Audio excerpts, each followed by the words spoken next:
Hello friends, আজকে আমি হাঁসের মাংস রান্না করব। হাঁসের মাংস আমার অনেক প্রিয়, তাই প্রথমে একটা হাঁস নিয়ে আসলাম। এটা একটা দেশি পাতি হাঁস। আসলে এই দেশি পাতি হাঁসের মাংসটাই আমার কাছে অনেক ভালো লাগে। দেখুন এই বিলের ভিতর হাঁসগুলো, এই বিলের হাঁস। দেখো হাঁসের মাংস আমার কাছে এভাবে মাখিয়ে রান্না করলে বেশি ভালো লাগে। আজকে আমি এইভাবে রান্না করব। তাই প্রথমে আমি শিলে মশলাগুলো বেটে নিচ্ছি। জিরা, পেঁয়াজ, রসুন, আদা সব কিছু আমি এভাবে বেটে নিচ্ছি। এভাবে বেটেই আমি আজকে রান্না করব।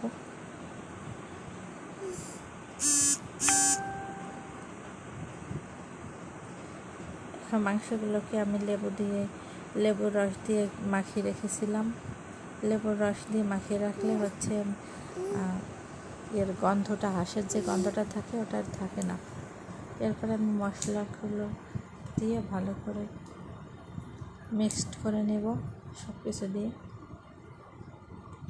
এখন আমি আদা, রসুন এগুলো একসাথে বেটে নিচ্ছি। মাংসটা আসলে বাটা মশলায় অনেক বেশি টেস্ট হয়। লেবু দিয়ে যে মাংসটা আমি মাখিয়ে রেখেছিলাম, এখন ওইটা ধুয়ে নেব ভালো করে। তারপরে মাংসটা থেকে পানি ভালো করে ঝরিয়ে এর ভিতর সরিষার তেল আর যে মশলাগুলো বেটে রেখেছি এগুলো দিয়ে সুন্দর করে মাখিয়ে 10 থেকে 15 মিনিট আমি রেখে দিব।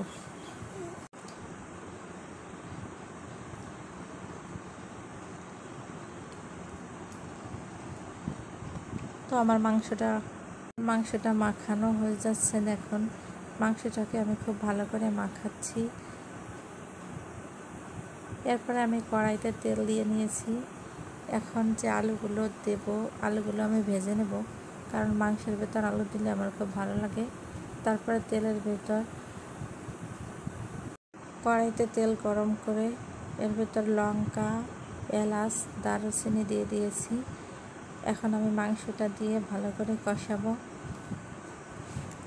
হাঁসের মাংস কষানোর সময় একটু একটু করে জল দিয়ে দিতে হবে, যাতে মশলাগুলো ধরে না যায়। কারণ মশলা ধরে গেলে মাংস খেতে টেস্ট হবে না। তাই একটু একটু করে জল দিয়ে দিতে হবে আর মাংসটা কষিয়ে নিতে হবে। মাংসটা কিছুটা কষানোর পর ওর ভেতর আলু দিয়ে দেব। আলু একটু পরেই দেব, যাতে আলুটা গলে না যায়। তো এখন দেখেন আর একটু কষিয়ে নিচ্ছি।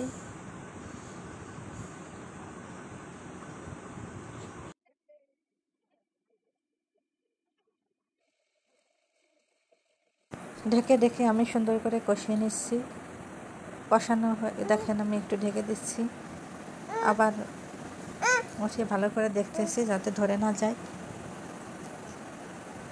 এরপরে আমি জল দিয়ে দেব পরিমাণ মতো জল দিয়ে। এরপরে আপনারা যতটুকু পছন্দ করেন ততটুকু ঝোলটা রাখবেন। নামানোর আগে গরম মশলা দিয়ে নামিয়ে নেব। দেখুন দেখতে যতটা সুন্দর হয়েছে, খেতেও ততটা টেস্ট।